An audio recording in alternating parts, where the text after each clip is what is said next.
আসতেছে, টাকার বসবে দিবে না, ধাক্কা লেগে গলি দিয়া সে পিছনে চলে যাবে, তাহলে বুড়ো মানুষে বসবে দিবে না ওই মহিলা। এত খারাপ ওরা। সংসার চালায় পুরুষ জাতি, নারী লাগায় প্যাস, প্রত্যেক বাড়ি হয় ও খেলা লিভারি সেরা ম্যাচ।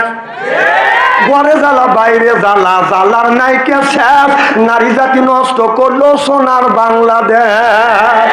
প্রেম প্রীতি ভালোবাসা ঢুকছে ঘরে ঘরে, প্রেমের জন্য অনেক যুবক বিষ খাইয়া মরে। প্রেম প্রীতি ভালোবাসা নারী করলো শুরু, হিসাব করে দেখলাম নারী প্রেমের নাথের গুরু। যুবকরা লাফা উঠছে, এরা খালি বলতেছে কেন আমাদের ওয়াজ করে না, কে সব ওয়াজ করবো না ইনশাল্লাহ।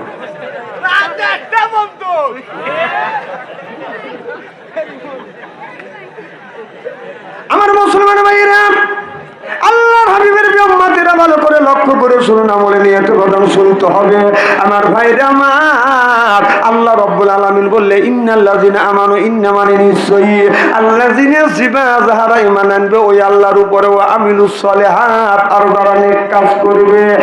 এক নাম্বার ঈমান আনবে, আর দুই নাম্বার যারা নেক কাজ করবে। নেক কাজের মধ্যে নামাজ আছে, রোজা আছে, হজ আছে, যাকাত আছে, কোরবানি আছে, ভালো ভালো কাজ। আল্লাহ নেক কাজের মধ্যে বাদান ঢুকা দিয়েছে। নামাজের কথা আল্লাহ 80 থেকে 82 জায়গা বললেন, যাকাতের কথা আল্লাহ আপনার 30 জায়গা বললেন। কুতিবা আলাইকুমুস সিয়াম, রমজান মাস আসতে রোজা রাখো, এই কথাটা আল্লাহ কোরআনের মধ্যে বাদান একটা জায়গা বললেন। ফালিয়া দাহাকু কালিলা ওয়ালিয়াবকু কাসীরা, আল্লাহ কান্না, আল্লাহ বললেন বান্দা বেশি বেশি করে কান্দো, কাঁদলে গুনাহ সাফ হয়, কাঁদলে অন্তর পরিষ্কার হয়, কাঁদলে মওলা রাজি হয়। সুবহানাল্লাহ বললেন না? তাহলে কান্নার কথা আল্লাহ কোরআনের মধ্যে বাদান একটা জায়গা বলেছে, নামাজের কথা 82 জায়গা বলেছে। নামাজ ছাড়িয়ে দিয়ে কেন মাথায় রাখছি বড় বড় জ্বর, এরপরে পরনে পাটের ছালা, হাতে হলো বালা, গলায় হলো পুতির মালা। আমি হিসাব করে দেখলাম ওই লোকটা অরিজিনাল শয়তানের শালা। নামাজ পড়ে না, রোজা রাখে না, হজ করে না, যাকাত দেয় না, খালি কয় খাঁচার ভিতর আছে পাখি ঢুকলো কিভাবে। ওই যে রুহু রয়েছে, ওই খাঁচার ভিতর আছেন পাখি ঢুকলো কিভাবে। মসজিদকে খাওয়াইলে ছানা পাখি কি খাবে, হায় হায় মসজিদ খাইলে মা কোন ছানা, পাখির তো খাওয়া হইল না। মসজিদকে খাওয়াইলে ছানা পাখি কি খাবে, পাখি গু খাবে, তো তোর কি? তুই আগে নামাজ পড়। রাসূল বললেন কুল্লু সাইয়্যিন সিকালাতুল কুলুবি যিকরুল্লাহ, বেশি বেশি করে জিকির করো, কলবের ময়লা পরিষ্কার করে দিবে কে? এই যে হাদিস সাহেবের কাপড়ে যদি ময়লা পড়ে সাবান সোটা দিলে বাদান এইটা পরিষ্কার হয়, শরীরে যদি ময়লা পড়ে সাবান দিয়ে দলন দিলে বাদান সেইটা পরিষ্কার হয়, অন্তরে যদি ময়লা পড়ে কি দিয়ে আপনি পরিষ্কার করবেন? ও মনে বাবলা বাদে দাগ লেগেছে, দুই লেখে যায় সাবানে সাবানে, মনের ময়লা মুজিবে কেমনে, খাজলতে যায় না রে ধুলে, সাবান যায় না রে মলে, শিকার গন্ধ যাইবে কি ভাই, সুসার গন্ধ যাইবে কি ভাই, গোলানো জল দিলে মনের ময়লা মুজিবে কেমনে? নবী বলে কুল্লু সাইয়্যিন সিকালাতুল কুলুবি যিকরুল্লাহ, নবী বললেন বেশি বেশি করে জিকির করো, কলবের ময়লা পরিষ্কার করে দিবে আল্লাহ। সিল্লা বলুন আল্লাহু আকবার। নারে তাকবীর। আল কোরআনের আলো, নারে তাকবীর। আমার ভাইয়েরা আমার, আল্লাহর কিভাবে ইবাদত করা লাগবে, আল্লাহর দাসত্ব কিভাবে করা লাগবে, আল্লাহর গোলামি কিভাবে বাদান করা লাগবে। দেখেন আপনার বাড়িতে বাদান কুকুর আছে, এই কুকুর মালিককে মানে, আর আমরা শ্রেষ্ঠ মানুষ হইয়া বাদান আমার মালিককে আমরা মানি না।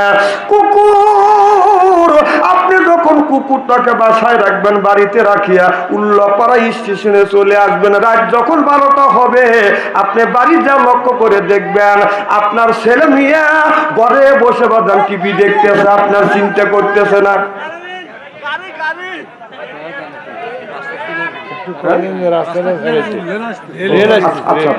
সবাই বলতে নেই না একটু নামে আসেন, ট্রেনটা যাইতে দেন ভাই, ট্রেন আসতেছে যাইতে দেন। জিকির করুন লা ইলাহা ইল্লাল্লাহ, এটা আগে আসেন লা ইলাহা ইল্লাল্লাহ, লা ইলাহা ইল্লাল্লাহ, লা ইলাহা ইল্লাল্লাহ, লা ইলাহা ইল্লাল্লাহু মুহাম্মাদুর রাসূলুল্লাহ সাল্লাল্লাহু আলাইহি ওয়াসাল্লাম। আচ্ছা আচ্ছা, আমার ভাইয়েরা আমার, আপনার বাড়িতে কুকুর আছে, এই কুকুরকে আপনি কি দেন? হাড্ডি কাটা জুতো দেন।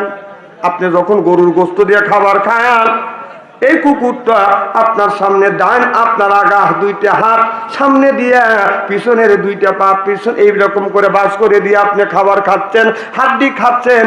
কুকুর ছায়া আসার বলতেছে, মালিক রে হাড্ডি খাস না, তোর দাঁত কিন্তু ভেঙে যাবে। মালিক হাড্ডি ছাড়িয়ে দেয় না, 750 টাকা কেজি গরুর গোস্ত কিনছে।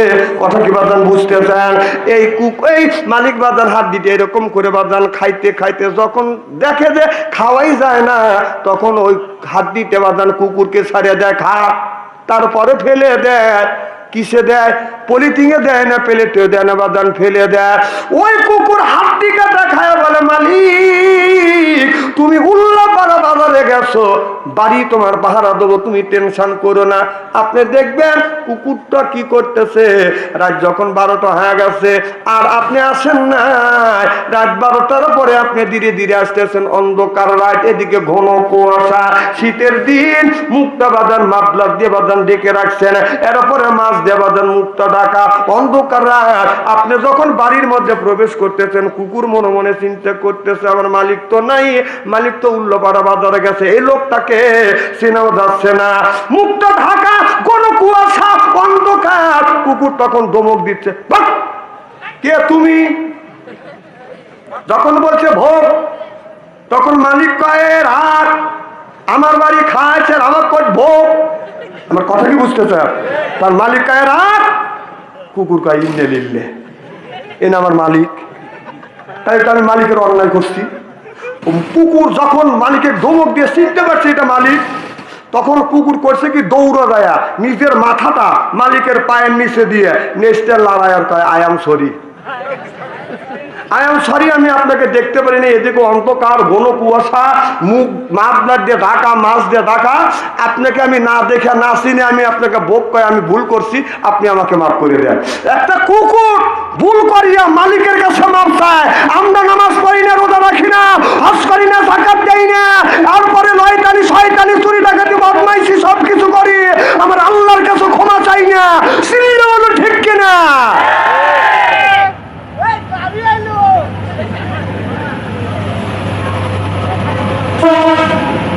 আমার মুসলমান ভাইরা, আল্লাহ হাবিবের ব্রাহ্মণেরা ভালো করে লক্ষ্য করে শুনে বলেন, আমল নিয়ে বলেন শুনতে হবে। একটা কুকুর ও বাজান মালিক জেনে, আর আমরা আল্লাহ সৃষ্ট শ্রেষ্ঠ জীব হইয়া আমরা আমার আল্লাহকে চিনি না, আল্লাহর হুকুমগুলি মানি না, ফজরের নামাজ পড়ি না।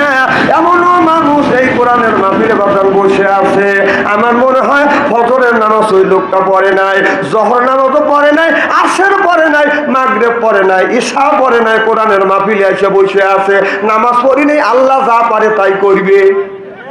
না, ও নামাজ পড়ে নাই, কিসের জন্য নামাজ পড়ে নাই? নিশ্চয়ই তার দেখে ভয় পায় না। দেশের সরকার দেখে ভয় পাইলে সরকারের আইন বাদান মাইনিয়া চলি। এই যে দেখেন 16টা বছর ওই বিগত সরকার বাদান দেশ চালাইছে, চাউলের দাম 10 টাকা কেজি, খাওয়াইবে, খাওয়াইতে খাওয়াইতে 70 টাকা কেজি খাওয়াইছে। একটা লোকের বুকের পাটা ছিল না। আপনার রেলগেটের সামনে দাঁড়াইয়া বলবে 10 টাকা চাউল, আপনার সে 70 টাকা খাওয়ায় কেন? এটা বলার মতো লোক ছিল না। বলার সাথে সাথে দৌড়িয়া থানায় হ্যান্ড ওভার করতো। তাহলে ওই সরকার একদিকে ভয় পাইছি, সরকার, আমি উদাহরণ দিচ্ছি, ওই সরকারের কথা বলতেছি না, তাহলে সরকার থেকে ভয়বাসী। সরকার যখন ক্ষমতায় আসে তখন বলেছিল আমি যদি ক্ষমতায় আসি আমি 10 টাকা কেজি চাউল খাওয়াবো। শেষ পর্যায়ে দেখা গেল 10 টাকার কাছে 70 টাকা কেজি চাউল খাওয়া লাগছে, দোকান ঠিক কিনা। তারপরে কেউ বলে সাহস পায় নাই যে আপনার 10 টাকার ওয়াদা দিয়ে আমাদের 70 টাকা করে চাউল খাওয়াচ্ছে, এ কথা বলে ওই টাকা টিকে থাকতে পারে নাই, ধরিয়ে নিয়ে গেছে। আল্লাহ যদি এই ধরনের আইন যদি পাস করতো, আমার বান্দা নামাজ পড়ে না, আমার বান্দা রোজা রাখে না, আমার বান্দার বাতাস বন্ধ করে দেবো, আমার বান্দার রিজিক বন্ধ করে দেবো, আমার বান্দার খাদ্য খাবার দেবো না। কি না রাজনীতি বলতেছি নাকি? না আমি এটা না ধারণা দিচ্ছি। আচ্ছা, খুব কি খারাপ লাগতেছে। আর ঘন্টা খানে যদি আলোচনা করি শোনার জন্য রাজি আছেন তো ইনশাআল্লাহ? নারে তাকবীর। আসলে ভাইজান, একটা কুকুর আল্লাহর হুকুম মানে, আর আমরা মানুষ হয়ে আল্লাহর হুকুম মানি না। তাহলে আমরা কুকুরের চাইতে নিকৃষ্ট হয়ে গেছি।